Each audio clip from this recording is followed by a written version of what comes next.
Assalamualaikum warahmatullahi wabarakatuh. Apa kabar sahabat Al-Fatah yang dimuliakan Allah? Semoga kita dalam keadaan sehat, dilimpahkan rezekinya dan diberikan keberkahan dunia dan akhirat. Amin ya robbal alamin.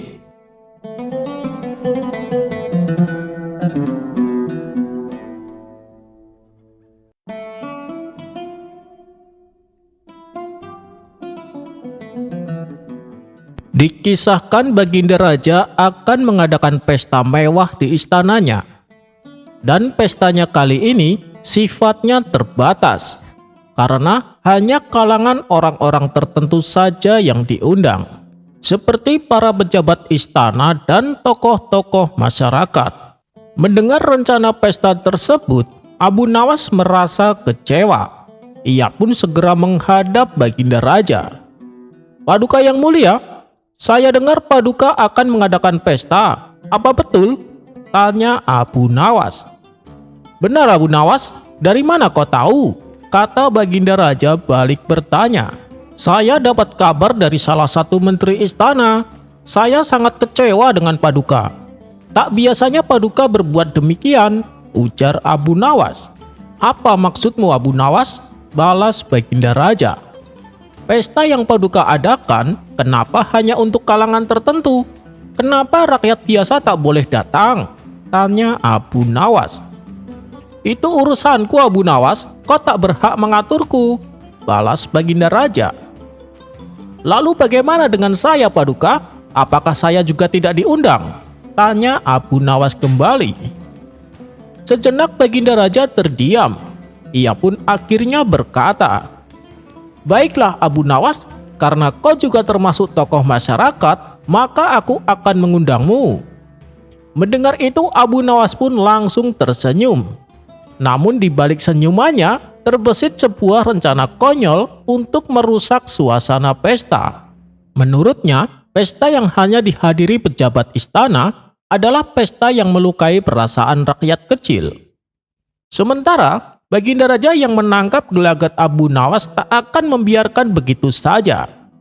"Sebaiknya aku ceritakan yang sebenarnya, supaya Abu Nawas mau mengerti," pikir Baginda Raja. "Begini Abu Nawas, di acara pesta nanti, semua tamu yang hadir diwajibkan membawa kado hadiah. Itulah sebabnya pesta ini hanya diperuntukkan kepada pejabat istana dan tokoh-tokoh masyarakat. Aku tak akan mungkin membebani rakyatku dengan memberikan kado hadiah kepadaku. Nanti ada saatnya aku mengadakan pesta yang diperuntukkan oleh seluruh rakyatku.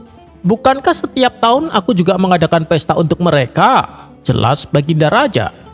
Setelah mendapat penjelasan tersebut, Abu Nawas pun baru memahaminya. Tapi ia masih berpura-pura merasa kecewa. Baginda Raja kembali berkata, "Abu Nawas, karena pesta kali ini kau diundang, kau juga harus membawa hadiah untukku." Abu Nawas pun terkejut mendengarnya. "Waduh, gara-gara sempat berprasangka buruk, akhirnya aku juga yang kena sial," batin Abu Nawas. "Ampun Paduka yang mulia, tapi saya ini orang miskin. Mana mungkin saya sanggup membelikan hadiah," ujar Abu Nawas. "Itu kan salahmu sendiri. Kamu sendiri yang minta diundang ke acara pesta. Tapi jangan khawatir, aku tak akan memintamu memberikan saya kado hadiah yang mahal," balas Baginda Raja. "Baiklah Paduka, hadiah apa yang Paduka inginkan?" tanya Abu Nawas. "Aku ingin kau membawakan hadiah yang bisa membuatku senang, tetapi juga bisa membuatku emosi," jawab Baginda Raja. "Permintaan aneh macam apa lagi ini?" batin Abu Nawas. Tapi mau tak mau, Abu Nawas harus menyanggupi. Pada keesokan harinya, Abu Nawas melakukan aktivitas seperti biasanya, yaitu mencari kayu di hutan. Waktu itu, kayu yang didapatkan lumayan banyak, sehingga ia bekerja sampai sore. Bahkan ia pulang ke rumah ketika menjelang maghrib. Karena saking letihnya, selepas sholat isya Abu Nawas membaringkan tubuhnya dan tertidur. Padahal saat itu ia sudah ada janji untuk menghadiri pesta yang diadakan oleh Baginda Raja. Sementara di tempat lain Baginda Raja sedang menanti kehadiran Abu Nawas. Namun hingga pesta berakhir, Abu Nawas tak kunjung datang. Meskipun Baginda Raja sedikit kecewa, tapi di balik itu ada kebahagiaan yang didapatkannya, yaitu ia akan gunakan kesalahan Abu Nawas ini untuk bisa menghukum dirinya. Singkat cerita, keesokan harinya datanglah Abu Nawas menghadap. "Wahai Abu Nawas, kenapa tadi malam kau tak datang?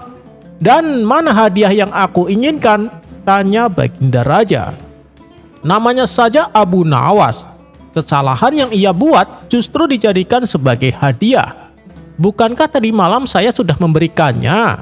kata Abu Nawas. "Mana? Tadi malam saja kau tak datang," balas Baginda Raja.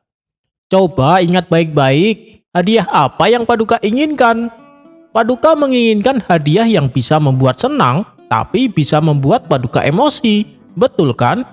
Ketidakhadiran saya di pesta, itulah hadiah untuk Paduka. Paduka pasti senang karena saya tidak jadi mengacaukan acara pesta. Dan Paduka jadi punya alasan menghukum saya karena tidak datang ke acara pesta. Tapi begitu mendengar penjelasan saya, Paduka tak bisa membantahnya, bahkan membenarkan jawaban saya. Oleh karenanya, Paduka menjadi emosi karena tidak bisa menghukum saya," tutur Abu Nawas. Spontan Baginda Raja pun tertawa terpinggal-pinggal. "Kau memang cerdik Abu Nawas. Baiklah, aku beri hadiah 5 dinar untukmu," kata Baginda Raja sambil menyerahkan uangnya. Abu Nawas pun merasa senang menerimanya.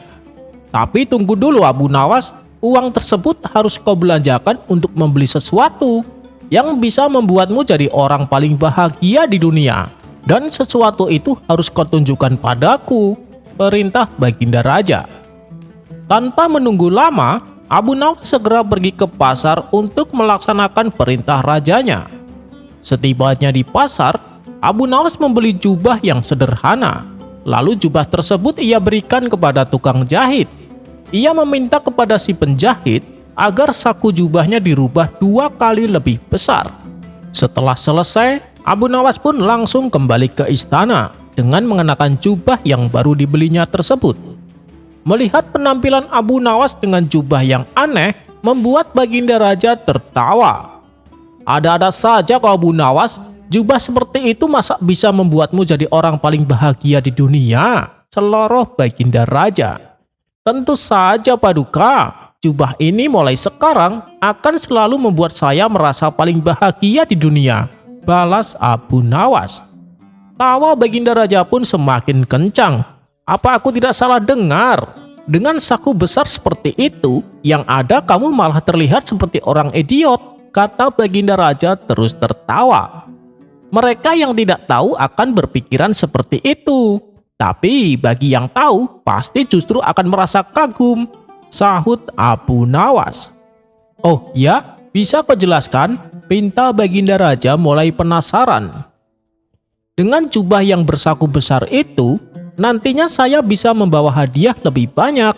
Itu apabila Paduka memberikan saya sebuah tantangan.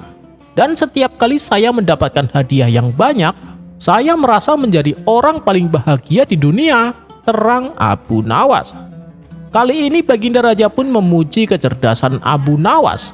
Dan karena hari itu Abu Nawas telah membuat Baginda Raja terhibur, ia pun kembali memberikan hadiah dengan jumlah uang yang lebih besar.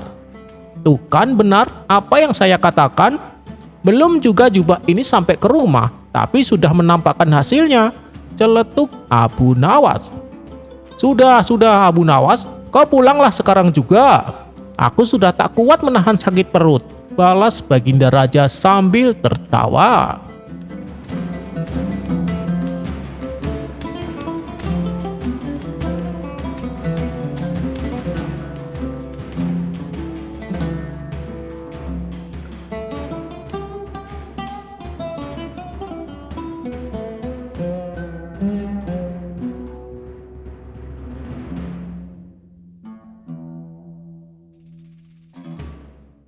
Dikisahkan ada seorang wanita yang kewalahan menghadapi anak satu-satunya. anak tersebut sangat bandel dan susah diatur. Para tetangga kemudian menyarankan supaya si anak dibawa ke tempat Abu Nawas untuk dididik agar menjadi anak yang lebih baik. Maka berangkatlah si wanita mengantarkan anaknya ke rumah Abu Nawas. Sesampainya di sana, wanita tersebut mendapati Abu Nawas dalam masalah. Pasalnya, ia tengah dimarahi sang istri. Melihat hal itu, si wanita pun mengurungkan niatnya. Sepertinya ini bukan waktu yang tepat, lebih baik aku pulang saja, ucap si wanita.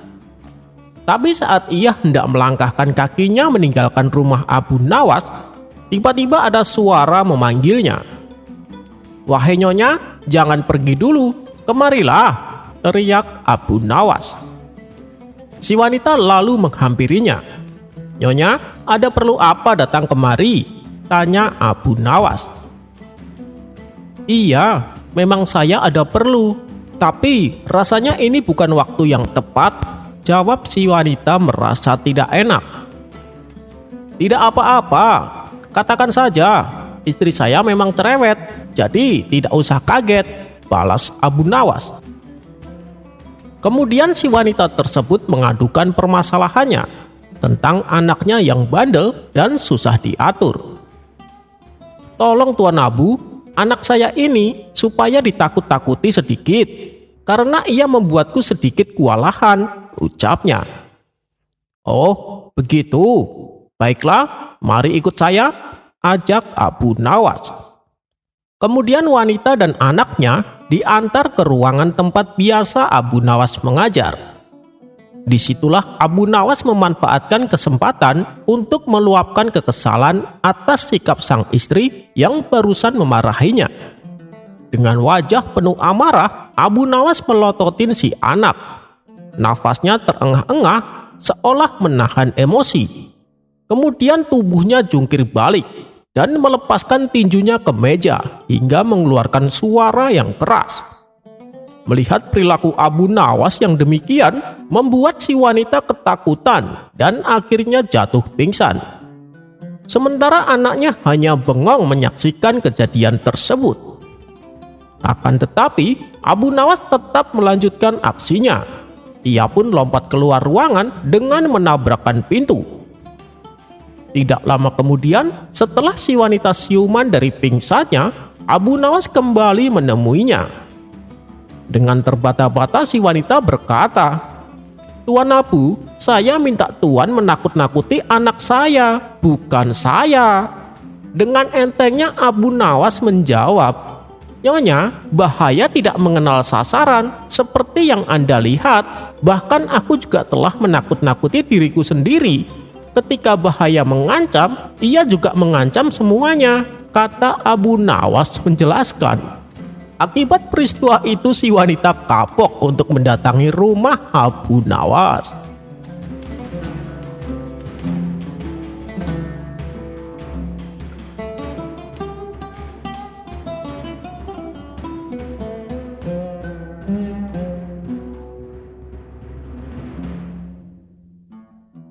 Karena seringnya diundang ke istana, Abu Nawas selalu mendapat hadiah berupa pundi-pundi uang dari baginda raja. Uang yang Abu Nawas dapatkan bukan hanya karena telah menghibur sang raja. Akan tetapi, terkadang ia diminta untuk membantu menyelesaikan sebuah masalah. Dan berkat jasanya inilah, Abu Nawas kini mempunyai banyak uang. Penampilannya yang dulu dekil sekarang berubah menjadi berwibawa. Apalagi bila mengenakan jubahnya yang indah, ia terlihat tampan dan mempesona. Hal inilah yang membuat sang istri mulai merasa cemburu. Ia khawatir bila suaminya itu akan menikah lagi dengan wanita lain. Dalam hati ia berkata, "Belakangan ini suamiku selalu berpenampilan rapi. Kalau ditanya, jawabannya pasti akan ke istana. Masa iya setiap hari baginda raja memanggilnya ke istana? Jangan-jangan suamiku telah selingkuh." Kecurigaannya ini semakin hari semakin bertambah. Hingga pada akhirnya, ia memutuskan untuk menguji kesetiaan Abu Nawas. Kemudian ia menulis surat, di mana isi suratnya sebagai berikut. "Wahai suamiku, aku sudah bosan denganmu, dan aku tidak ingin lagi tinggal bersamamu." Setelah menulis surat, kemudian diletakkan di meja sebelah tempat tidur di dalam kamar. Istrinya kemudian bersembunyi di bawah tempat tidur. Tidak berapa lama pulanglah Abu Nawas. Ketika memasuki kamar, ia melihat ada sepucuk surat yang tergeletak di atas meja. Abu Nawas pun segera membuka dan membacanya. Tapi anehnya, ia tidak menampakkan kesedihan. Abu Nawas justru terlihat bahagia.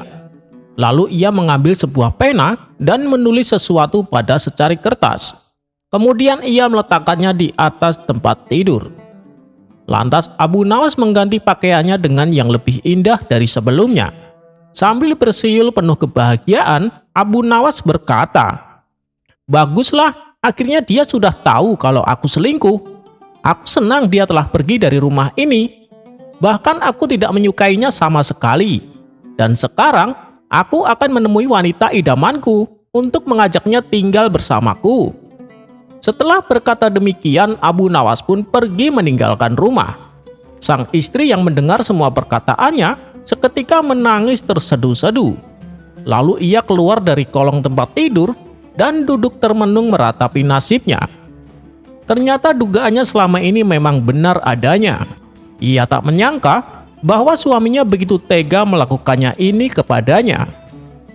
Sesaat matanya tertuju pada secari kertas yang berada di atas tempat tidur yang ditinggalkan oleh Abu Nawas. Dengan mata berkaca-kaca, ia mulai membaca tulisannya. "Dasar bodoh, kakimu kelihatan. Aku keluar sebentar untuk membeli roti." Sang istri yang tadinya menangis karena bersedih, mendadak berubah menjadi gelak tawa.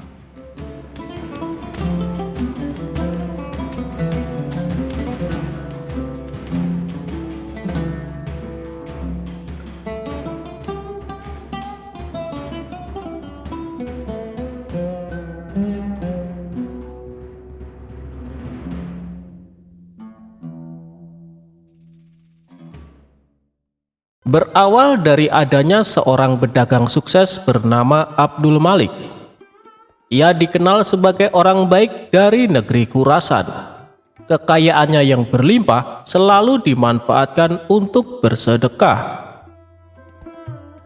Abdul Malik kerap mengundang orang-orang miskin untuk makan bersama di rumahnya. Sampai ada suatu hari, dia menyedekahkan hampir semua hartanya dan merasakan kelegaan yang jauh lebih nikmat dibandingkan ketika memberi hanya sebagian kecil. Kelegaan itu membuatnya memutuskan menggunakan tiap harta miliknya untuk kesejahteraan fakir miskin. Abdul Malik membebaskan hatinya dari segala kekayaan duniawi dan berserah diri kepada takdir Allah Subhanahu wa Ta'ala.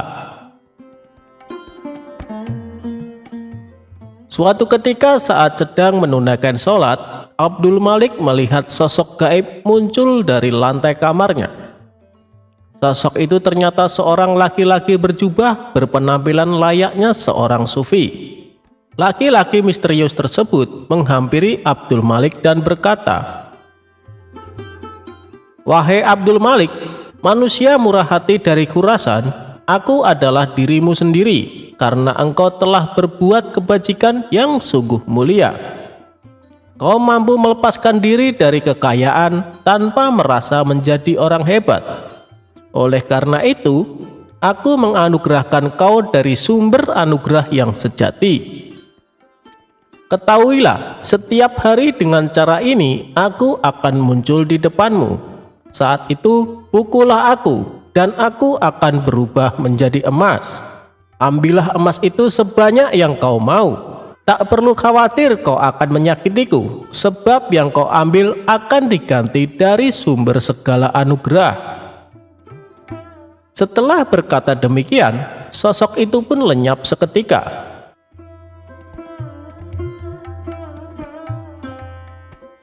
Keesokan harinya, Abdul Malik kedatangan tamu seorang kawan bernama Abu Jahal. Saat mereka berdua sedang asik berbincang-bincang, tidak lama kemudian sosok misterius kemarin yang berpenampilan sufi kembali muncul di hadapan Abdul Malik. Abdul Malik pun segera memukulnya dengan tongkat. Seketika itu juga lelaki misterius yang dipukulnya berubah menjadi emas. Abdul Malik lalu mengambil bagiannya dan juga memberikan emas kepada Abu Jahal. Melihat peristiwa yang menakjubkan tersebut, Abu Jahal hanya bengong dan terpana. Sungguh luar biasa, gumamnya. Tanpa mengerti kejadian sebelumnya, Abu Jahal mulai berpikir, alangkah gembiranya jika bisa melakukan hal serupa. Abu Jahal mengetahui bahwa kaum sufi rata-rata punya kekuatan tertentu. Ia pun menyimpulkan hanya perlu memukul mereka untuk mendapatkan emas. Maka terbesitlah di benak Abu Jahal sebuah ide konyol. Dia mengadakan sebuah jamuan pesta makan yang hanya dihadiri para sufi. Ketika para sufi ini sudah makan kenyang, Abu Jahal diam-diam mengeluarkan tongkat dan tanpa ampun dihantamnya para tamu undangan sampai tersungkur ke tanah. Kenapa tidak ada yang berubah jadi emas? Batin Abu Jahal. Dikarenakan masih penasaran, Abu Jahal kembali memukuli mereka dengan tongkat. Tentu saja perbuatan ini membuat para sufi ketakutan. Mereka serempak kabur berlarian meninggalkan rumah Abu Jahal. Akibat perbuatan tersebut, para sufi mengadukan Abu Jahal kepada Tuan Hakim. Setelah itu ditangkaplah Abu Jahal dan disidangkan. Di hadapan Tuan Hakim, Abu Jahal beralasan bahwa perbuatannya ini semata-mata ingin meniru Abdul Malik. Pasalnya, dia pernah melihat Abdul Malik memukul seorang sufi, dan seketika itu juga orang yang dipukul berubah menjadi emas. Mendengar pengakuan Abu Jahal yang tidak masuk akal, Tuan Hakim kembali bertanya, "Apa kau yakin dengan yang kau lihat, Abu Jahal?" "Hamba yakin sekali, Tuan Hakim. Kalau tidak percaya, panggil saja Abdul Malik kemari," jawab Abu Jahal. Maka dipanggillah Abdul Malik ke pengadilan untuk dimintai keterangan. Dalam perjalanan ke pengadilan, sosok sufi misterius yang bisa berubah jadi emas membisikkan kepada Abdul Malik apa yang harus dikatakan. "Wahai Tuan Abdul Malik, apa benar yang dikatakan Tuan Abu Jahal?" tanya Tuan Hakim. "Menurut saya Abu Jahal sudah tidak waras, Tuan Hakim. Bisa saja dia sedang berusaha menutup-nutupi hobinya menyiksa orang tanpa alasan," ujar Abdul Malik. "Memang hamba mengenalnya, Tuan Hakim, tetapi yang ia ceritakan tentang kejadian di rumah hamba tidak lebih dari akal-akalan belaka," imbuhnya. Abu Jahal sempat membantah dan memprotes perkataan Abdul Malik. Ia juga menunjukkan barang bukti berupa emas yang didapat dari Abdul Malik. Abu Jahal, Abdul Malik itu saudagar kaya, tentu punya banyak emas," balas Tuan Hakim. Dikarenakan tidak punya bukti dan yang diceritakan tidak masuk akal, akhirnya Abu Jahal dihukum penjara. Sementara Abdul Malik masih melakukan rutinitas seperti biasa, memberikan sedekah uang dan makanan kepada fakir miskin setiap harinya.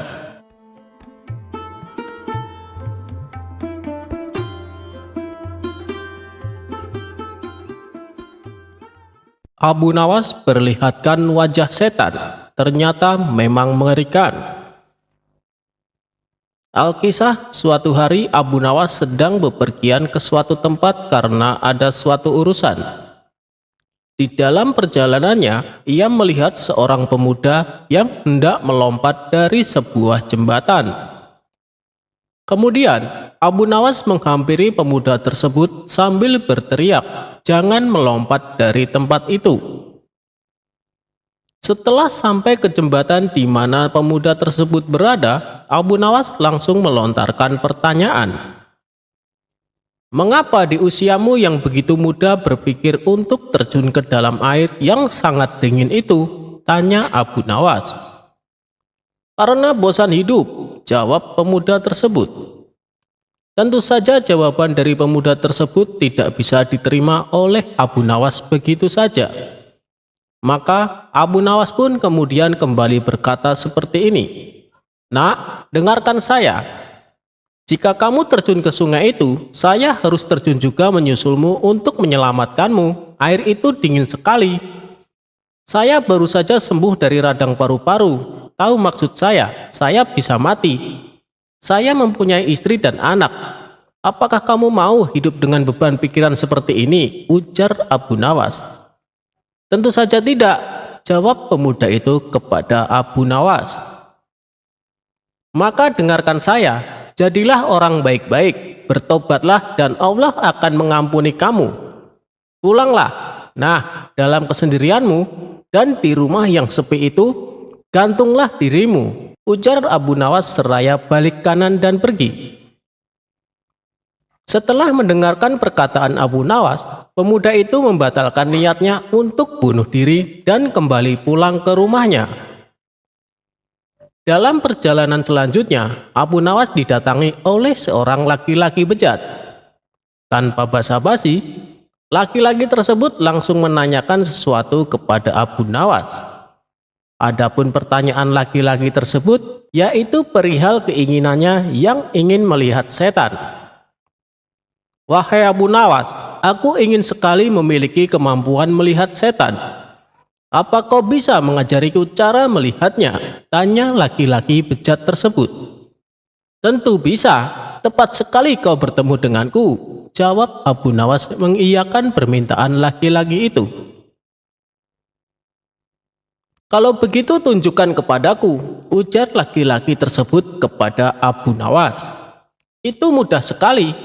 Apa kau memiliki cermin di rumah?" kata Abu Nawas. "Tentu saja punya, wahai Abu Nawas," jawab laki-laki itu kembali.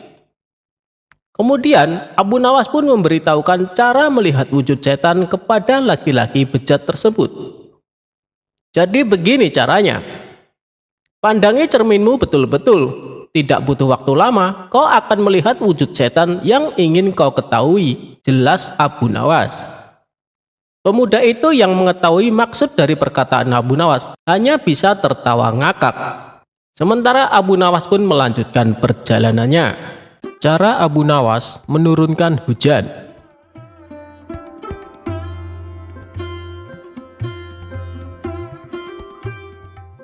Kisahnya bermula ketika Abu Nawas melakukan kesalahan yang membuat Baginda Raja sangat marah. Baginda Raja memerintahkan pasukan istana untuk secepatnya menangkap Abu Nawas. Sementara sosok humoris itu yang sedang berada di rumah memberitahukan kepada istrinya, "Wahai istriku, sepertinya aku harus meninggalkan kampung halaman untuk beberapa waktu," ucap Abu Nawas. "Ada masalah apa lagi, wahai suamiku? Kenapa engkau terlihat ketakutan?" tanya sang istri yang sangat khawatir.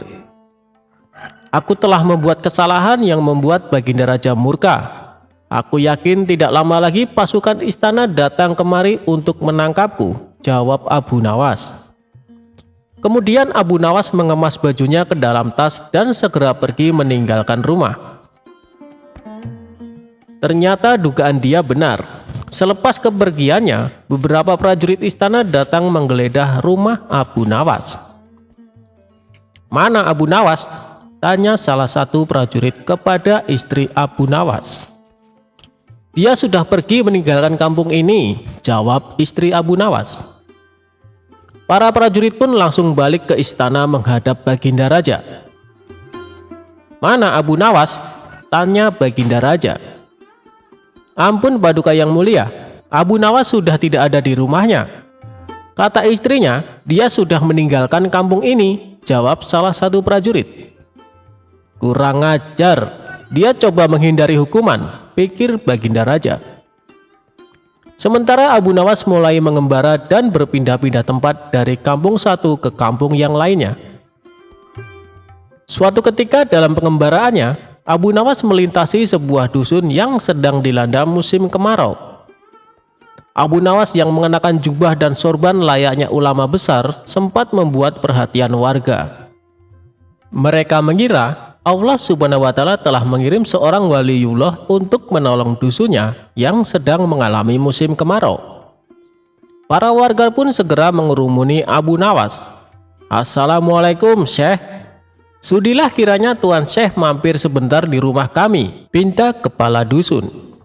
Abu Nawas pun sudah menolaknya. Namun karena para warga memaksa, ia pun mau tidak mau menerima ajakan mereka ke rumah kepala dusun. Abu Nawas dijamu berbagai macam hidangan dan diperlakukan istimewa layaknya raja. "Apa yang membuat kalian memperlakukanku sedemikian istimewa, padahal kalian tidak mengenalku?" tanya Abu Nawas. "Begini Tuan Syekh, dari penampilan Tuan, kami yakin kalau Tuan adalah ulama besar yang dikirim Allah Subhanahu wa Ta'ala untuk membantu desa kami," jawab kepala dusun. "Memangnya apa yang menimpa desa kalian?" tanya Abu Nawas lagi. "Sudah berbulan-bulan desa kami mengalami musim kemarau, tanaman-tanaman mati, air persediaan kami tinggal beberapa ember. Doakanlah desa kami wahai Tuan Syekh, agar desa kami diturunkan hujan," jelas kepala dusun. Abu Nawas terdiam mendengar keluhan mereka. Ia juga berbulan-bulan tidak mandi dan bajunya sudah lama tidak dicuci. Padahal tujuannya ke sini untuk menumpang mandi. Beberapa lama kemudian muncullah ide cemerlang di otaknya. "Baiklah, aku akan memanjatkan doa kepada Allah supaya desa kalian diturunkan hujan. Tapi ada syaratnya," ujar Abu Nawas. "Apa itu syaratnya Tuan Syekh?" "Kami bersedia melakukannya," balas kepala dusun. "Syaratnya adalah kumpulkan semua air persediaan kalian dan ditaruh di tengah lapangan," perintah Abu Nawas. Para warga pun membawa air terakhir yang mereka miliki. Total air yang terkumpul hanya 2 ember. Kemudian air tersebut ditaruh di tengah lapangan. Abu Nawas melepas bajunya dan mencucinya dengan air di ember pertama.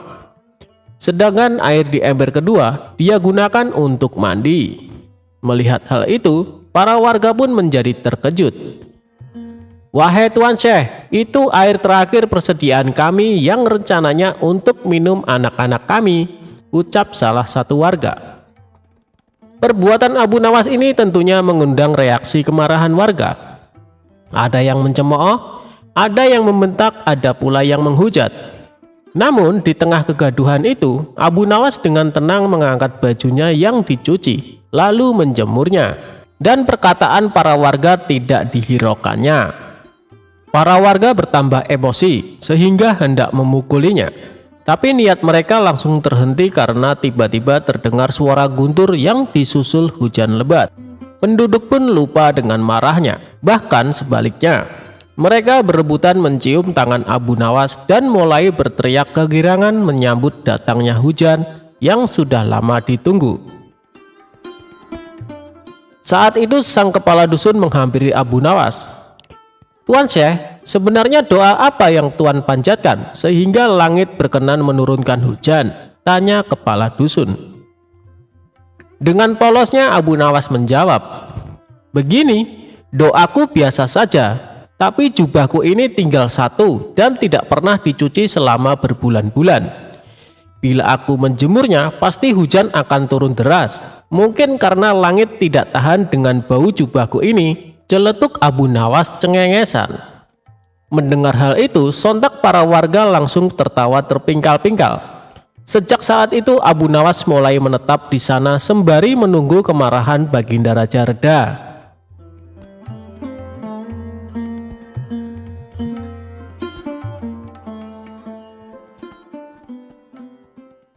Abu Nawas berpura-pura gila. Siapa sih Abu Nawas? Tokoh lucu yang juga dianggap ulama besar ini berasal dari Persia. Lahir di Ahwas pada tahun 750 Masehi. Meninggal pada tahun 819 Masehi di Baghdad. Ketika beranjak dewasa, ia mengembara ke Basra dan Kufa. Dia bergaul dengan orang Badui dan belajar bahasa Arab di sana. Ia sangat pandai bersyair, berpantun, dan menyanyi. Setelah dia hafal berbahasa Arab, adat istiadat, dan kebiasaan orang Badui, dia memutuskan untuk pulang ke kampung halamannya. Namun bersama ayahnya dia pergi ke Baghdad dan menghambakan diri kepada Baginda Raja Baghdad saat itu. Ayahnya Abu Nawas bernama Maulana. Di Baghdad dia diangkat menjadi penghulu kerajaan. Suatu ketika ayah Abu Nawas sakit parah karena memang usianya sudah lanjut dan akhirnya meninggal. Mengetahui hal itu, raja memerintahkan untuk memanggil Abu Nawas untuk mengubur jenazah ayahnya. Setelah acara pemakaman selesai, Baginda Raja berencana mengangkat Abu Nawas menjadi penghulu atau kadi kerajaan untuk menggantikan ayahnya. Mengetahui hal itu, Abu Nawas yang diketahui cerdas itu tiba-tiba berperilaku aneh. Orang-orang dibuat heran oleh Abu Nawas. Setelah upacara pemakaman ayahnya, dia mengambil sepotong batang kayu dan menungganginya seperti kuda. Dia berlari-lari dari kuburan ke rumahnya. Pada kesempatan lain, dia mengajak beberapa anak kecil untuk pergi ke kuburan ayahnya. Abu Nawas mengajak anak-anak bermain rebana membuat orang semakin heran dengan kelakuan Abu Nawas dan menganggapnya telah gila karena ditinggal mati ayahnya. Pada suatu hari, Baginda Raja mengutus beberapa orang untuk menemui Abu Nawas. "Hai Abu Nawas, kamu dipanggil raja untuk menghadap beliau," kata salah satu utusan raja. "Untuk apa raja memanggilku? Aku tidak ada urusan dengannya," jawab Abu Nawas seenaknya. "Kamu tidak boleh bersikap seperti itu kepada rajamu," lanjut sang utusan istana. "Hei utusan istana, kau tak perlu banyak bicara. Kau ambil kudaku ini dan bawalah ke sungai. Mandikanlah dia supaya bersih dan segar," ucap Abu Nawas sambil memberikan sebatang pisang yang dianggapnya kuda betulan. Para utusan raja hanya geleng-geleng kepala melihat kelakuan Abu Nawas. "Hei Abu Nawas, apakah kau tidak mau menghadap raja?" tanya utusan istana. "Katakan saja kepada rajamu, aku sudah tahu, maka aku tak mau menghadap," kata Abu Nawas. Para utusan kerajaan segera menyingkir dari rumah Abu Nawas setelah mereka dilempari dengan debu oleh Abu Nawas. Sesampainya di istana, para utusan melaporkan apa yang terjadi pada Abu Nawas yang dianggap sudah gila. Dengan geram raja berkata, "Dasar kalian, menghadirkan Abu Nawas saja kalian tidak becus. Segera bawa dia ke sini dengan sukarela ataupun dipaksa." Dengan paksa akhirnya Abu Nawas menghadap raja. Namun, lagi-lagi Abu Nawas bersikap seperti orang tidak waras di hadapan rajanya tersebut. "Bersikaplah sopan Abu Nawas," tegur raja. "Ya Baginda Raja, tahu kan Anda, terasi itu asalnya dari udang." "Kurang ajar, kau menghinaku Abu Nawas." "Tidak Baginda, siapa bilang udang berasal dari terasi?" Merasa dilecehkan, Baginda Raja segera memerintahkan prajuritnya untuk memukuli Abu Nawas sebanyak 25 kali. Usai dipukul, Abu Nawas keluar dari istana dan bertemu penjaga gerbang yang mencegatnya. "Hei Abu Nawas, dulu kamu pernah berjanji padaku, jika kau mendapat hadiah dari raja, kau akan membagikannya kepadaku. Nah, sekarang mana bagianku?" "Tentu saja aku tidak lupa, aku bukan cuma akan memberimu setengahnya, tapi semuanya," jawab Abu Nawas. Tanpa banyak basa-basi, Abu Nawas mengambil kayu agak besar lalu memukuli penjaga gerbang itu sebanyak 25 kali. Tentu saja orang itu berteriak kesakitan dan tidak terima diperlakukan seperti itu oleh Abu Nawas. Hal ini ia laporkan kepada sang raja. "Ya tuanku Baginda Raja, hamba mengadukan Abu Nawas yang telah memukuli hamba tanpa satu alasan. Hamba memohon keadilan dari Baginda Raja." Segera Baginda Raja memerintahkan pengawal membawa Abu Nawas ke istana lagi. Raja bertanya, "Hei Abu Nawas, benarkah kau telah memukuli penunggu gerbang istana sebanyak 25 kali?" Abu Nawas menjawab, "Ampun Paduka, hamba melakukannya karena memang sudah sepantasnya dia menerima pukulan itu." "Apa maksudmu? Coba kau terangkan secara jelas apa sebenarnya yang terjadi."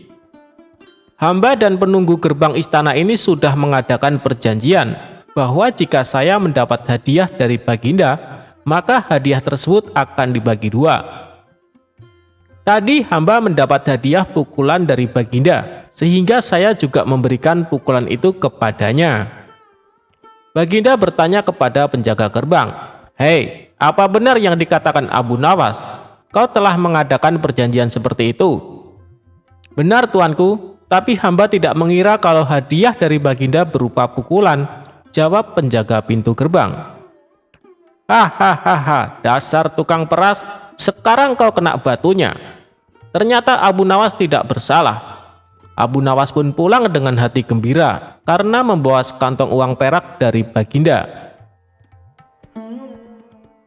Tetapi sesampainya di rumah dia tetap bersikap aneh dan terlihat memang seperti orang gila beneran. Kelakuan Abu Nawas ini bertahan sampai 1 bulan. Dan akhirnya Baginda Raja mengangkat orang lain sebagai kadi atau penghulu istana yang baru. Sebenarnya Baginda Raja ingin mengangkat Abu Nawas untuk menggantikan ayahnya.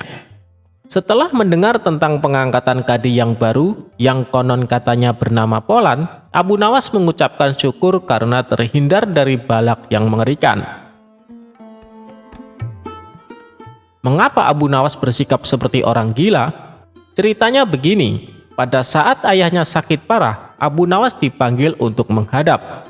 Bapaknya berkata, "Hei anakku, aku hampir mati, coba kau cium telinga kanan dan telinga kiriku."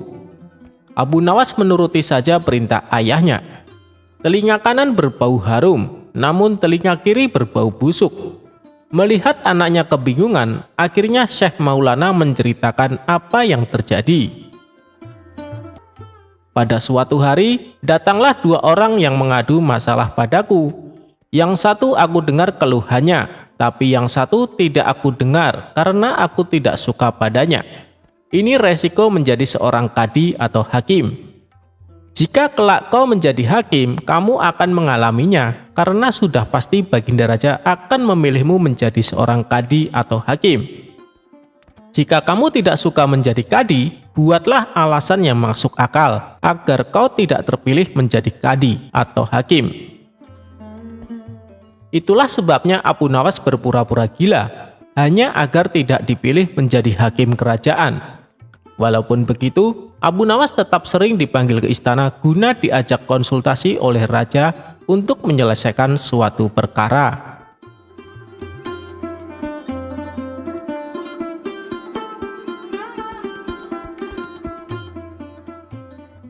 Abu Nawas tangkap harimau berjenggot. Suatu ketika, Baginda Raja terlihat sangat marah kepada Abu Nawas yang telah berkali-kali mempermainkan dirinya dengan cara-cara yang sangat kurang ajar. Tak main-main, bahkan kali ini Baginda Raja ingin membunuh Abu Nawas jika gagal dalam melaksanakan perintahnya. "Hei Abu Nawas, sekarang juga kamu harus mempersembahkan kepadaku seekor harimau berjenggot. Jika gagal, aku akan membunuh engkau," tegas Baginda Raja. "Ya tuanku Paduka, semua perintah Paduka akan hamba laksanakan. Namun untuk yang satu ini, hamba mohon waktu 8 hari, jawab Abu Nawas. Setelah percakapan itu, Abu Nawas pulang ke rumahnya. Sepertinya ia sudah menangkap gelagat bahwa kali ini Baginda Raja memang sangat marah kepadanya. Baginda Raja rupanya sedang mencari akal agar dapat mencelakakan Abu Nawas. "Jadi aku juga harus berhati-hati," pikir Abu Nawas dalam perjalanan. Setibanya di rumah, Abu Nawas memanggil 4 orang tukang kayu dan disuruh untuk membuat kandang macan. Hanya dalam 3 hari kandang macan tersebut sudah jadi. Abu Nawas lalu berpesan kepada istrinya agar menjamu orang yang berjenggot apabila datang ke rumah. "Istriku, jika nanti engkau mendengar aku mengetuk pintu, suruh dia masuk ke dalam kandang itu," kata Abu Nawas sambil menunjuk kandang macan itu. "Baik suamiku," jawab istrinya. Ia kemudian bergegas pergi menuju musola dan membawa sajadah. "Hei Abu Nawas, tumben sholat di sini?" tanya imam dan penghulu musola itu. "Sebenarnya saya mau menceritakan hal ini kepada orang lain, tapi kalau tidak kepada tuan penghulu, kepada siapa lagi saya mengadu?" jawab Abu Nawas. "Tadi malam saya ribut dengan istri saya, itu sebabnya saya tidak mau pulang ke rumah." Abu Nawas melanjutkan ceritanya. Pucuk dicinta ulam pun tiba. Kubiarkan Abu Nawas tidur di sini, dan aku pergi ke rumah Abu Nawas menemui istrinya. Sudah lama aku menaruh hati kepada perempuan cantik itu, pikir penghulu itu yang duduk di depan Abu Nawas. "Abu Nawas, bolehkah aku menyelesaikan perselisihan dengan istrimu itu?" tanya sang penghulu. "Silakan, hamba sangat berterima kasih atas kebaikan hati tuan," jawab Abu Nawas. Tak menunggu waktu lama, penghulu itu pergi ke rumah Abu Nawas dengan hati berbunga-bunga dan dengan wajah berseri-seri. Setelah sampai, ia mengetuk pintu rumah Abu Nawas. Begitu pintu terbuka, ia langsung menghampiri istri Abu Nawas dan diajak untuk bersanding. "Hei Adinda, apa gunanya punya suami jahat dan melarat? Lagi pula Abu Nawas tak karuan. Lebih baik kamu jadi istriku. Kamu dapat hidup senang dan tidak kekurangan sesuatu apapun," kata penghulu itu. "Baiklah jika keinginan tuan demikian," jawab istri Abu Nawas. Tak berapa lama kemudian, terdengar pintu rumah Abu Nawas diketuk oleh seseorang. Ketukan itu membuat penghulu kaget dan kebingungan kemana ia harus bersembunyi. "Tuan, silakan bersembunyi di dalam kandang itu," kata istri Abu Nawas sambil menunjuk kandang yang terletak di dalam kamar Abu Nawas. Tanpa pikir panjang lagi, penghulu itu masuk ke kandang itu dan menutupnya dari dalam. Sedangkan istri Abu Nawas segera membukakan pintu sambil menengok ke kanan dan kiri. Abu Nawas lalu masuk ke rumah. "Hei istriku, apa yang ada di dalam kandang itu?" tanya Abu Nawas. "Tidak ada apa-apa," jawab istrinya. "Apa putih-putih itu?" tanya Abu Nawas dengan penasaran. Lalu melihat penghulu itu gemetaran karena malu dan ketakutan. Setelah 8 hari, Abu Nawas memanggil 8 kuli untuk memikul kandang itu ke istana. Para warga ternyata sudah geger ingin melihat harimau berjenggot, karena seumur hidupnya mereka tidak pernah melihat harimau berjenggot. Jangankan melihat, mendengar harimau berjenggot pun belum pernah. Mereka terheran-heran akan kehebatan Abu Nawas yang telah memiliki seekor harimau berjenggot. Tetapi begitu melihat penghulu di dalam kandang itu, mereka tidak bisa bilang apa-apa. Selain mengiringi kandang itu sampai ke istana, hingga menjadi arak-arakan panjang, si penghulu menjadi sangat malu. Tak lama kemudian, sampailah iring-iringan itu ke dalam istana. "Hei Abu Nawas, apa kabar? Apakah kamu sudah berhasil mendapatkan harimau berjenggot?" tanya Baginda. "Dengan berkat dan doa tuanku, alhamdulillah hamba berhasil," jawab Abu Nawas. Maka dibawalah kandang itu ke hadapan Baginda Raja. Ketika Baginda hendak melihat harimau tersebut, si penghulu memalingkan mukanya ke arah lain dengan muka merah padam karena perasaan malu bercampur takut. Tiba-tiba Baginda Raja menggeleng-gelengkan kepala dengan takjub. Sebab menurut penglihatan Baginda, yang ada di dalam kandang itu adalah penghulu musola. Abu Nawas buru-buru menimpali. "Ya tuanku, itulah harimau berjenggot." Tapi Baginda tidak cepat tanggap. Ia termenung sesaat karena penghulu dikatakan harimau berjenggot. Tiba-tiba Baginda bergoyang ke kiri dan ke kanan seperti orang berdoa. Penghulu, kata Baginda. Ya Tuanku Paduka, perlukah memberitahukan kenapa hamba dapat menangkap harimau berjenggot ini di rumah hamba sendiri, kata Abu Nawas. Baginda Raja menganggukkan kepala tanda setuju. Abu Nawas pun menceritakan apa yang terjadi sebelumnya kepada Baginda Raja. Ya, aku maklum sudah, ujar Baginda Raja sambil menoleh ke kandang itu dengan mata berapi-api. Melihat hal itu, Baginda sangat murka kepada sang penghulu. Sebab ia semestinya menegakkan hukum, ia pula yang melanggarnya, ia telah berkhianat. Baginda segera memerintahkan punggawa mengeluarkan penghulu dari kandang dan diarak keliling pasar, setelah sebelumnya dicukur botak agar diketahui oleh seluruh rakyat betapa aibnya orang yang berkhianat.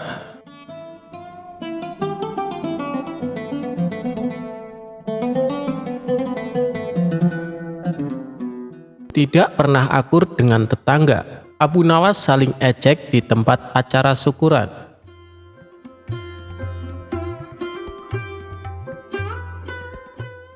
Cerita lucu Abu Nawas kali ini melibatkan tetangganya yang bernama Abu Jahal. Bermula dari setiap kali ada tetangga yang mengadakan pesta, biasanya Abu Jahal yang paling rakus. Tanpa malu ia makan semua hidangan yang ada di meja makan. Bahkan Abu Jahal pernah sampai menyembunyikan makanan di dalam kantong bajunya. Perbuatan ini membuat tamu-tamu yang lain merasa risih. Tapi oleh Abu Nawas dijadikan kesempatan untuk mengerjai Abu Jahal. Hal ini ternyata sudah sering terjadi. Dimanapun tempat mengadakan acara pesta, Abu Jahal menunjukkan sifat rakusnya. Disitulah Abu Nawas langsung mengerjainya. Tentu saja ulah konyol Abu Nawas ini membuat para tamu yang hadir tertawa terpingkal-pingkal. Sementara Abu Jahal yang sering menjadi bahan tertawaan menyimpan rasa dendam kepada Abu Nawas. Ia pun berniat ingin membalasnya. Sampai pada suatu ketika, Tuan Hamid yang merupakan tetangga mereka hendak mengadakan pesta syukuran. Semua tetangga diundang untuk makan malam, termasuk Abu Jahal dan Abu Nawas. Ini kesempatan yang tepat untuk membalas perbuatan Abu Nawas, pikir Abu Jahal. Ketika hari sudah menunjukkan malam, Abu Jahal pun berangkat ke rumah Tuan Hamid untuk menghadiri jamuan makan malam. Sesampainya di sana, ternyata para tamu undangan sudah duduk berkumpul di depan meja yang besar. Di situ tampak juga Abu Nawas yang sedang mengobrol bersama tamu lainnya. Sembari menunggu hidangan yang akan disajikan, Abu Jahal menghampiri mereka. Ia sengaja mengambil tempat duduk yang bersebelahan dengan Abu Nawas. Melihat kedatangan Abu Jahal, Abu Nawas pun menyapanya. "Hai Abu Jahal, tumben datangnya telat. Biasanya kamu yang paling pertama," celetuk Abu Nawas menggodanya. Semua tamu yang hadir spontan tertawa mendengarnya. Namun Abu Jahal tetap tenang. Ia tidak terpancing dengan ledekan Abu Nawas. Tidak berapa lama datanglah hidangan sop kambing yang sangat lezat dan menggugah selera. Setelah diletakkan di meja makan, tibalah waktunya untuk menyantap hidangan. Abu Jahal yang biasanya paling pertama mengambil makanan memilih untuk tetap tenang. Ia hanya memandangi para tamu yang asik mengambil sop kambing. Begitu juga dengan Abu Nawas, terlihat sangat antusias mengambil sop kambing di meja makan. Lalu ia menyantapnya dengan sangat lahap.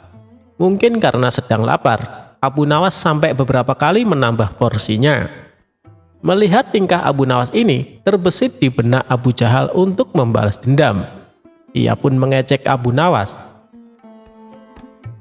"Hei Abu Nawas, kamu seperti serigala yang kelaparan. Atau barangkali kamu dendam ya sama kambing itu, sampai-sampai sangat bersemangat untuk menghabisi sopnya," olok Abu Jahal. Para tamu undangan langsung tertawa mendengar ucapan Abu Jahal. Sementara Abu Nawas yang baru tersadar kalau dirinya menjadi bahan tertawaan segera membalas ejekan Abu Jahal. "Hei Abu Jahal, sop kambing ini lezat sekali. Kenapa kamu tidak memakannya? Biasanya kan kamu paling pertama dan yang paling banyak memakannya. Jangan-jangan kamu dibesarkan oleh induk kambing ini ya? Dan dia yang menyusuimu waktu kecil. Makanya kamu tidak tega untuk menyantap dagingnya," balas Abu Nawas. Mendengar ucapan Abu Nawas, para tamu yang hadir tertawa terpingkal-pingkal. Bahkan mereka tertawa lebih kencang dari sebelumnya. Sementara muka Abu Jahal seketika berubah memerah menahan emosi. Ia pun memilih meninggalkan acara pesta yang diadakan di rumah Tuan Hamid.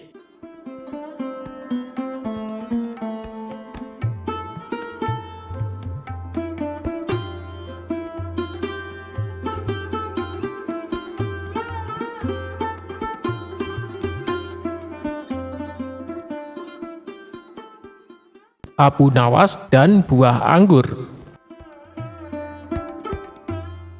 Pada suatu hari, hakim di istana telah wafat karena suatu penyakit. Raja menyuruh orang yang dikenalnya menjadi hakim baru di istana. Semua orang mengira hakim tersebut akan kejam dan bengis kepada para rakyat. Tak lama kemudian, hakim baru datang ke istana. Beberapa rakyat yang melihat hal tersebut pun datang ke istana dengan membawakan buah sebagai tanda selamat. Hakim bertanya kepada seluruh rakyat yang datang, "Di mana Abu Nawas?" "Kami tidak tahu, Tuan Hakim," jawab salah satu rakyat. Kemudian, setelah selesai dari istana, beberapa orang memberitahu Abu Nawas mengenai hakim baru. Setelah mengetahui hal tersebut, Abu Nawas pergi ke istana dengan membawa buah-buahan di atas nampan. Sayangnya, ketika di jalan semua buahnya jatuh menggelinding. Abu Nawas berusaha mengambil semua buah-buahannya. Karena cukup kesal dan lelah, Abu Nawas memakan semua buah-buahan hingga tersisa satu butir buah. Satu butir buah tersebut dibawanya ke istana. Dan hakim baru yang melihat Abu Nawas menyambutnya dengan hangat. Kemudian Abu Nawas mempersembahkan satu butir buah yang dia bawa. Dengan hal itu, ternyata hakim malah senang. "Meskipun hadiahmu sederhana, kamu berhak menerima hadiah yang besar dariku," ucap hakim. Hakim kemudian meminta prajurit untuk memberikan satu kantong uang yang banyak. Abu Nawas senang dengan pemberian hakim baru. Kemudian dia kembali pulang ke rumah. Sesampainya di rumah, Abu Nawas menceritakan semuanya kepada istrinya. Setelah diberitahu, istrinya menyarankan Abu Nawas untuk memberikan buah yang lebih banyak lagi kepada hakim agar mendapatkan uang yang banyak. Keesokan harinya, Abu Nawas membawa buah nanas di keranjang yang telah dia persiapkan. Saat di jalan, Abu Nawas bertemu dengan temannya. "Kamu mau kemana, Abu Nawas?" tanya temannya. "Aku mau ke istana bertemu dengan Tuan Hakim," jawab Abu Nawas. "Apakah nanas yang kau bawa itu untuk Tuan Hakim?" tanya temannya. "Ya, tentu," kata Abu Nawas. Teman Abu Nawas menyarankan dia untuk memberikan buah anggur saja agar lebih pantas diterima oleh hakim baru. Abu Nawas setuju dengan saran temannya. Kemudian dia pergi ke pasar untuk membeli anggur terbaik di sana. Akhirnya sampailah Abu Nawas ke istana dan hakim baru menyambutnya dengan hangat. Setelah mengetahui buah yang dibawa Abu Nawas, hakim sangatlah marah. "Kamu tahu kan saya paling benci dengan buah anggur," ucapnya penuh dengan emosi. Kemudian hakim meminta prajurit untuk melempari buah anggur ke Abu Nawas. Ketika dilempari buah anggur, Abu Nawas malah berkata, "Alhamdulillah." Mendengar ucapan Abu Nawas berkali-kali, hakim merasa heran. Kemudian dia bertanya kepada Abu Nawas, "Abu Nawas, kenapa kamu terus mengucapkan Alhamdulillah ketika dilempari buah anggur?" tanya hakim. "Begini Tuan Hakim, awalnya aku ingin membawa satu keranjang buah nanas untuk Tuan Hakim.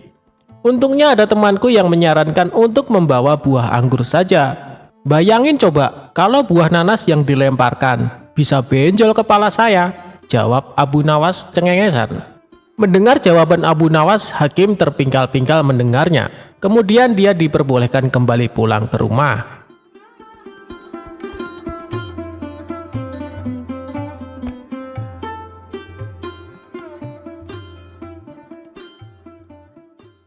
Abu Nawas menjadi pengacara.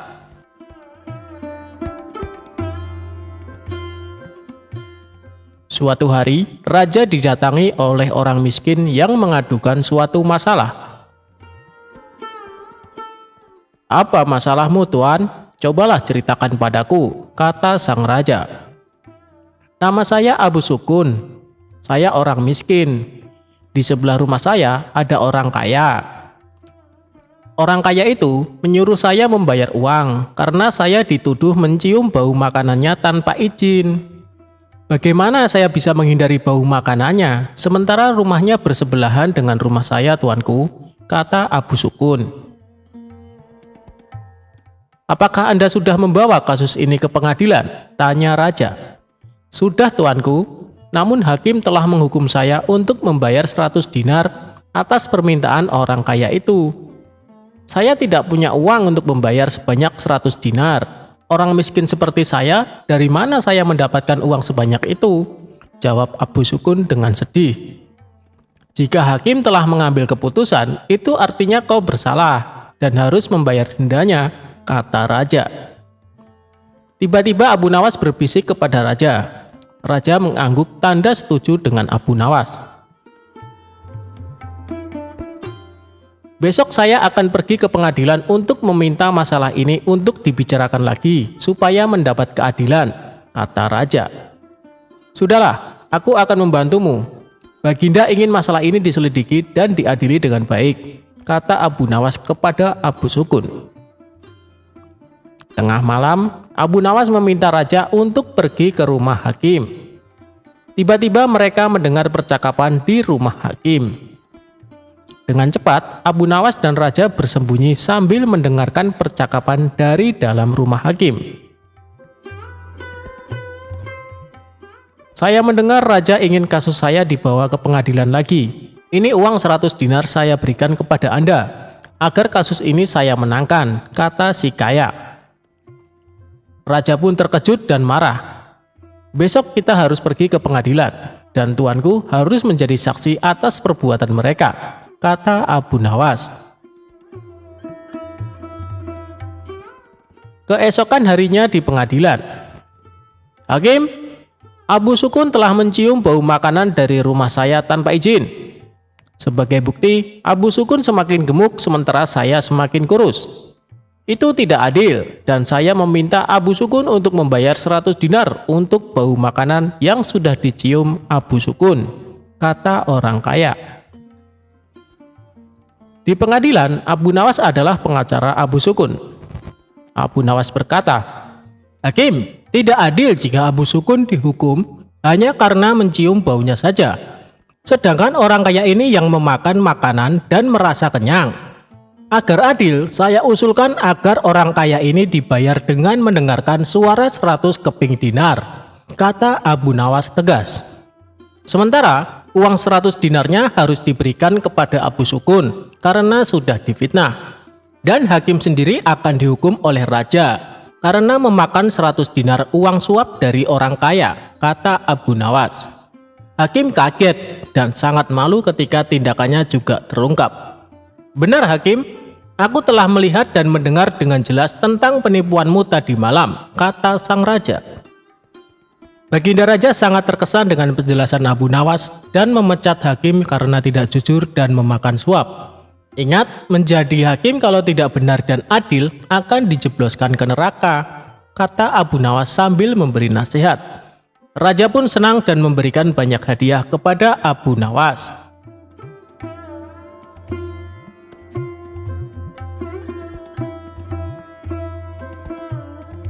Abu Nawas anti hujan. Sejak peristiwa penghancuran barang-barang di istana oleh Abu Nawas yang disaksikan oleh Baginda Raja, saat itu pula Baginda Raja sangat kesal dan ingin segera untuk menangkap si tersangka yaitu Abu Nawas agar dijebloskan ke dalam penjara karena ulah dari tingkah lakunya. Sudah menjadi hukum bagi siapa saja yang tidak sanggup melaksanakan titah Baginda Raja, apalagi sampai membangkang kepada sang raja, maka tak disangsikan lagi bahwa ia akan mendapatkan hukuman.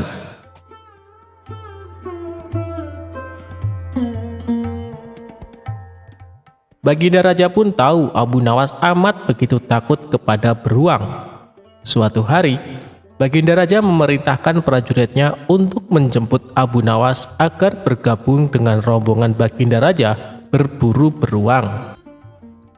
Abu Nawas merasa takut dan gemetar, tetapi ia tidak berani menolak perintah dari Baginda Raja tersebut. Dalam perjalanan menuju ke hutan, tiba-tiba cuaca yang cerah berubah menjadi mendung beraroma kegelapan. Seketika Baginda Raja langsung memanggil Abu Nawas. Dengan penuh ta'zim dan rasa hormat, Abu Nawas pun mendekati Baginda Raja. Tanya Baginda Raja tanpa sedikit pun senyum di wajahnya. "Ampun tuanku, hamba belum tahu," jawab Abu Nawas dengan polosnya. "Kau pasti tahu bahwa sebentar lagi akan turun hujan. Hutan masih jauh dari sini, kau kuberi kuda yang lamban.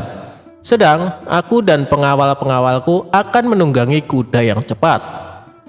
Nanti pada waktu makan siang kita berkumpul di tempat peristirahatanku. Bila hujan turun, kita harus menghindarinya dengan cara kita masing-masing agar pakaian kita tetap kering. Sekarang mari kita berpencar," Baginda Raja menjelaskan. Kemudian Baginda Raja dan rombongan mulai bergerak dan berpencar. Abu Nawas kini tahu Baginda Raja akan menjebaknya. Lalu ia harus mencari akal. Ia pun memutar otak cerdiknya. Dan ketika Abu Nawas sedang berpikir, tiba-tiba hujan pun turun. Begitu hujan turun, Baginda Raja beserta rombongannya segera memacu kuda mereka masing-masing untuk mencapai tempat perlindungan yang terdekat. Tetapi karena derasnya hujan, Baginda Raja dan para pengawalnya basah kuyup. Ketika waktu makan siang tiba, Baginda Raja bersegera menuju tempat peristirahatan. Belum sempat baju Baginda Raja dan para pengawalnya kering, Abu Nawas datang dengan menunggang kuda yang amat lamban. Baginda Raja dan para pengawalnya seketika terperangah terkejut, kebingungan karena baju Abu Nawas tidak basah sama sekali. Padahal dengan kuda yang paling cepat pun, Baginda Raja beserta para pengawalnya tidak bisa mencapai tempat berlindung yang paling dekat sekalipun. Pada hari berikutnya, Abu Nawas diberi kuda yang cepat yang kemarin ditunggangi oleh Baginda Raja sendiri. Kini Baginda Raja dan para pengawal-pengawalnya menunggangi kuda-kuda yang lamban. Setelah Abu Nawas dan rombongan kerajaan berpencar, hujan pun turun seperti kemarin. Kini hujan lebih deras daripada hari kemarin. Baginda Raja dan para pengawalnya lagi-lagi basah kuyup karena kuda yang mereka tunggangi tidak bisa berlari dengan kencang. Pada waktu makan siang tiba, Abu Nawas pun tiba di tempat peristirahatan lebih dahulu daripada Baginda Raja beserta rombongannya. Kemudian Abu Nawas menunggu Baginda Raja. Selang beberapa saat, Baginda Raja dan para pengawalnya tiba dengan pakaian yang basah kuyup. Melihat Abu Nawas dengan pakaian yang tetap kering seolah tidak terkena hujan, atau memang Abu Nawas manusia anti hujan, saat itu pula Baginda Raja menjadi penasaran dibuatnya. Beliau tidak sanggup lagi menahan keingintahuan yang selama ini disembunyikannya. "Terus terang bagaimana caranya kamu menghindari hujan, wahai Abu Nawas?" tanya Baginda dengan penuh rasa penasaran. "Mudah tuanku yang mulia," kata Abu Nawas sambil tersenyum. "Sedangkan aku dengan kuda yang cepat saja tidak sanggup untuk mencapai tempat berteduh terdekat, apalagi dengan kuda yang sangat lamban ini," tegas Baginda Raja.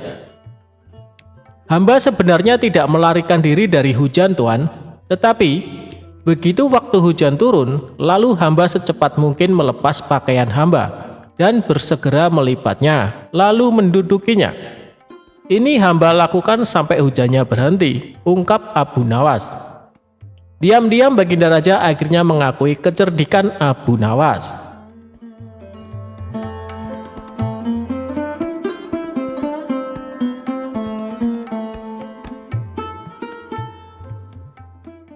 Perebutan tanah Abu Nawas dan Abu Jahal. Dikisahkan, Abu Nawas mempunyai tetangga yang licik. Dia adalah Abu Jahal. Abu Jahal mempunyai kebun yang ditanami berbagai macam buah-buahan. Kebunnya ini berdekatan dengan kebun milik Abu Nawas. Antara kebun Abu Jahal dan kebun milik Abu Nawas hanya dibatasi oleh tumpukan batu. Abu Jahal berkeinginan menambah luas area kebunnya. Ia pun berpikir keras agar keinginannya terwujud. Hal ini sampai membuat Abu Jahal susah tidur. Tiba-tiba terlintas pikiran jahat di benaknya. Aku harus melakukannya. Sekarang mumpung waktunya sudah malam, pikir Abu Jahal. Di tengah malam gelap gulita, Abu Jahal langsung pergi menuju kebun miliknya.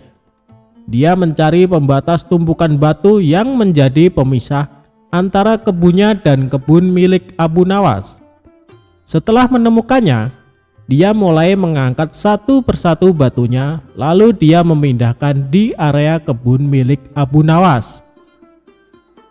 Dengan begitu, luas kebun milik Abu Jahal menjadi bertambah luas. Setelah selesai, dia kembali pulang ke rumahnya dengan sembunyi-sembunyi. Dan dia senang dengan apa yang dilakukannya.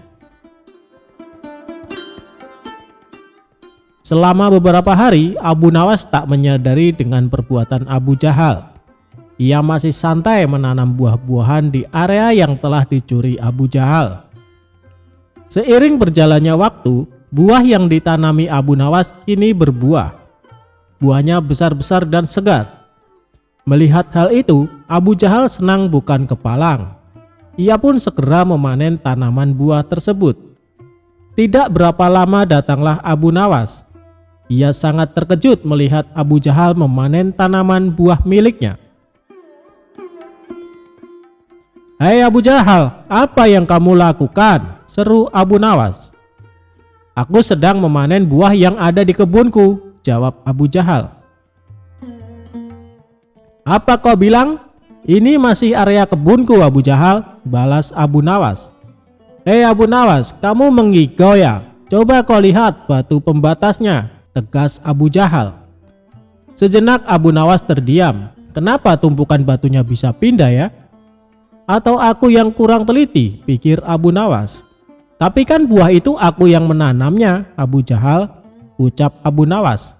Itu sih salahmu sendiri, kenapa menanam buah di area kebunku? Berarti ini adalah milikku, sahut Abu Jahal. Kurang ajar, ini pasti ada yang tidak beres, kata Abu Nawas dalam hati. Hei Abu Jahal, kamu pasti memindahkan tumpukan batu itu kan? Tanya Abu Nawas geram. Jangan fitnah kamu, aku bisa mengadukannya kepada Tuan Hakim, balas Abu Jahal menggertak. Ayo kita selesaikan masalah ini di depan Tuan Hakim, timbal Abu Nawas. Maka keduanya menghadap Tuan Hakim. Di hadapan Tuan Hakim, antara Abu Nawas dan Abu Jahal saling mengadukan masalahnya. Setelah mendengar penuturan dari kedua belah pihak, Tuan Hakim pun berkata, jujur saja saya sangat bingung, siapa di antara kalian yang benar? Tapi sepertinya aku lebih percaya Abu Jahal. Kenapa Tuan Hakim begitu mudah memutuskan hal itu? Anda adalah hakim yang terkenal bijak. Harusnya Anda lebih berhati-hati dalam memutuskan, balas Abu Nawas tidak terima. Sudahlah Abu Nawas, terima saja keputusan hakim. Toh area kebunmu masih juga luas, ucap Abu Jahal. Enak saja kamu bicara, kamu telah mencuri lahanku. Kamu sengaja memindahkan tumpukan batu yang menjadi pembatas, bentak Abu Nawas. Saya harap kalian berdua diam. Apa yang akan saya putuskan tidak bisa diganggu gugat. Dan keputusan saya adalah tanah yang kamu tanami buah adalah milik Abu Jahal, kata Tuan Hakim memutuskan. Mendengar hal itu, Abu Jahal merasa sangat senang. Terima kasih Tuan Hakim, Anda adalah hakim yang paling bijak yang pernah saya kenal, sahut Abu Jahal. Sementara Abu Nawas hanya bisa pasrah menerima keputusan tersebut. Asik, sekarang aku punya kebun lebih luas dari Abu Nawas, batin Abu Jahal kegirangan. Oh iya, Abu Jahal, berapa luas kebunmu? Tanya Tuan Hakim. 1,5 hektar Tuan Hakim, jawab Abu Jahal. Kalau kamu Abu Nawas, berapa luas kebunmu? Tanya Tuan Hakim kembali. Sebenarnya luas kebun saya 1,5 hektar. Tapi karena setengahnya dicuri sama Abu Jahal, luasnya jadi tinggal 1 hektar, jawab Abu Nawas. Kalian tahu tidak kenapa saya tanya luas kebun kalian? Karena kemarin saya dapat surat langsung dari Baginda Raja. Beliau memerintahkan kepada saya, barang siapa yang mempunyai kebun yang luasnya lebih dari 1 hektar, maka akan disita negara beserta isi-isinya. Dan bagi siapa saja yang menentang peraturan ini akan dihukum mati. Hal ini Baginda Raja terpaksa lakukan karena kondisi keuangan negara sedang krisis, kata sang hakim menjelaskan. Seketika raut wajah Abu Jahal yang tadinya ceria mendadak berubah menjadi terkejut. Waduh, celaka. Aku akan kehilangan kebunku, pikir Abu Jahal ketakutan. Maaf Tuan Hakim, sebenarnya luas kebun saya hanya 1 hektar, tutur Abu Jahal. Tadi kamu bilang katanya luas kebunmu 1,5 hektar, sekarang bilangnya 1 hektar. Kamu jangan main-main Abu Jahal, bentak Tuan Hakim. Saya berani bersumpah Tuan Hakim, kebun saya memang luasnya hanya 1 hektar. Tumpukan batu yang jadi pembatas antara kebun saya dan kebun milik Abu Nawas telah saya pindahkan dari tempatnya, ujar Abu Jahal. Oh begitu. Jadi tanah yang ditanami buah oleh Abu Nawas sebenarnya masih area kebun Abu Nawas? Tanya Tuan Hakim memastikan. Benar Tuan Hakim, jawab Abu Jahal. Bagaimana denganmu Abu Nawas? Apakah benar luas kebunmu 1,5 hektar? Tanya Tuan Hakim kepada Abu Nawas. Benar Tuan Hakim, jawab Abu Nawas semakin pasrah. Nah kalau begini kan jelas siapa yang sebenarnya berbohong. Pengawal, tangkap Abu Jahal dan masukkan ke dalam penjara karena dia telah mengaku mencuri area kebun milik Abu Nawas, perintah Tuan Hakim. Tapi Tuan Hakim, kebun saya tidak disita kan? Tanya Abu Jahal khawatir. Tidak ada yang namanya penyitaan. Itu hanya trik saya saja supaya saya bisa menyelesaikan perkara kalian berdua dengan adil, balas Tuan Hakim. Mendengar hal itu, Abu Jahal langsung terkulai lemas, sementara Abu Nawas tersenyum bahagia karena ia bisa mendapatkan kembali luas kebunnya. Demikianlah kisah cerdik Abu Nawas melawan Abu Jahal.